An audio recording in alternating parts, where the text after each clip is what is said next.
Now, I don't know how many of y'all are like me, but I just keep stuff. And sometimes I find stuff that I have no idea I had, and I have no idea where it came from. But I thought you might kind of enjoy seeing this.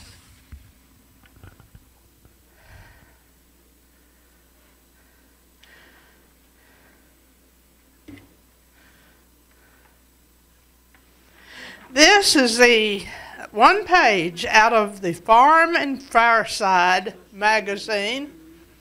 It was printed October the 4th, 1904. It makes it 106 years old. This is J. Edgar Hoover when he was running for president. This is his vice president. That's Theodore Roosevelt. Teddy Roosevelt. I'm sorry. I called him Obama at my mind. Theodore Roosevelt and Charles Walden Fairbanks was his vice president. This was the Democrat running was Anton B. Parker. His vice president was Henry C. Davis. Now, all of this writing here, this is all that's said about the presidents. But this article is telling men how to keep control of their wives. Let me hear about all that. And also, if you see a man all shaven and dressed nicely, you knew he didn't have a wife. Now I'm going to turn this over.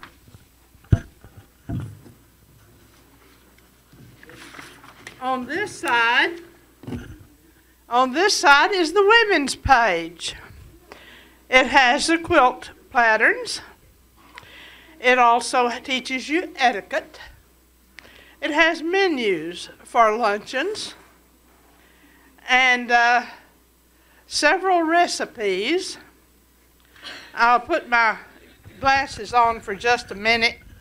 I'll read you just a little bit about the cake recipes is all I'll read you.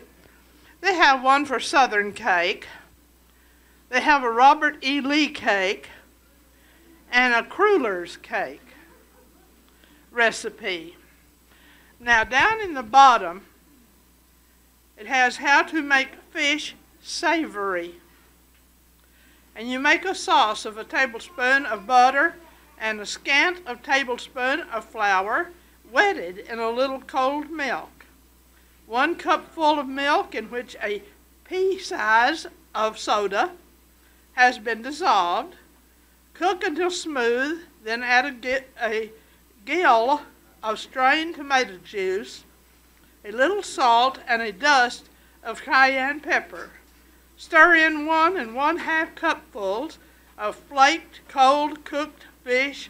Toss and stir until the fish is heated through and served on toast. Now, a novel idea for a luncheon is English, a London creation. At this affair, the guests find objects representing the names of well-known novels. Before a guest can take her seat and be served, she must guess the novels represented. This is particularly good where there are from 20 to 40 guests. If you want part of the prize money, Farm and Fireside is giving away, you'd better act at once. It's free. See page 22. And I made copies of these because you can really read them better.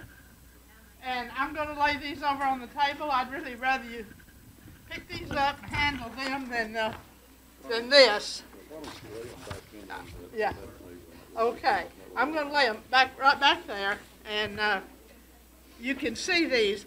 I don't know where they came from. They was just there. Well, Janera, that was interesting, I'll tell you. I really do need that copy of that, though, that one on how to control your wires. Yeah, and it hadn't worked, you know, it hadn't worked nearly 40 years come August 1st. So. I like to read fiction. Yeah, yeah. At this time, I'm going to ask Eddie Northcutt to come up. Eddie was one of our delegates to the state convention, and just sort of, he's going to give us a brief synopsis of what we enjoyed over there, because it was, for the most part, I found it to be very enjoyable. The only part that got boring was when it got down to, and I think Eddie had already bailed on us by then, when it got down to the point where they was arguing over a point, and the chairperson says, well, now, is that a point of order to the point of order, or a point of order to the point of order to the point of order? You know, I mean, it just anyhow. So here's Eddie. Well, thank you. I assure you what you just heard a moment ago is going to be far more interesting than what I have to say. But and I'm looking out across the room, and there are several of you that were actually at the convention.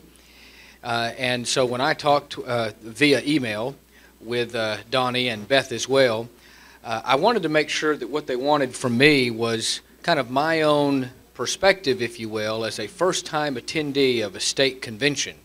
Because if you wanted in-depth analysis of the party's platform or what have you, please see John Cook for that and all of the goings-on. But it was an interesting thing for me to attend. I see Sam here, and I was asking him a moment ago. Evelyn is on her way. She's working right now, but she'll be here in a moment. And it was nice to visit with Evelyn about what I might experience beforehand, because I know Sam and Evelyn have been going for many, many years. They may have been at that 1906, 1904 convention that year. I'm not sure. Check with them on that. But she had told me, kind of gave me an idea of what I could expect.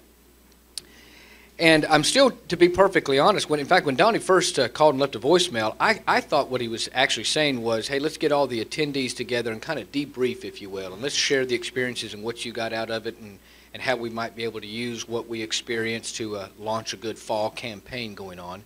I didn't understand he wanted me to speak about it.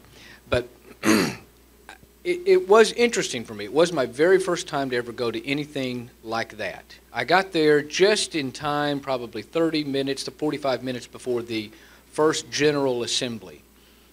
And to be perfectly honest, I forget how many spots we actually had from Hopkins County. That available spots. Was it 14 is what I thought. And then we could have 14 alternates as well. And we had a good number of people. Did we ever have our full complement of 14? We were awfully close, 12, which I think, and correct me if I'm wrong, is a record. I don't think we've ever had that many go, which I think is a great indication of just how much the grassroots level of the Republican Party is growing. I don't think we were any exception to that. I spoke with many people there, and it was obvious that many people like myself, that was their very first time to ever go to a state convention. So I was a bit wide-eyed about the whole thing. And to be perfectly honest, while it was a nice pep rally to go to, I would say that for the most part, it was much like a pep rally. Us as delegates, while we did vote, the real workings of what was going on to help form the committee, or form the party platform, for instance, actually happened earlier in the week. Now, when I say I attended the convention, I was there on Friday and Saturday. But there had been some days going on during the week where certain committee members were at work, many of them through the night, on helping to draft the platform, and then some kind of give and take of going on about who would be serving over these next years in various key spots. I was totally ignorant of that, and I think I probably have an understanding just enough to be dangerous right now. But all of us have met John Cook, one of our two Senate District 2 Executive Committee representatives, if I have that correct. We have two. John is one, and I apologize, but I've just gone blank on the lady's name. she's new. That the one that has been serving in that capacity is now actually running for state representative. And of course, what you have is the whole state of Texas is divided up, the party, among Senate districts. And of course, we're Senate District 2. Bob Dewell is our state senator. And one of the things that we got to do is that after the General Assembly, which essentially introduced many of the statewide candidates, they got to get up there and kind of give some speeches. And as I say, that was much like a pep rally. And it was exciting.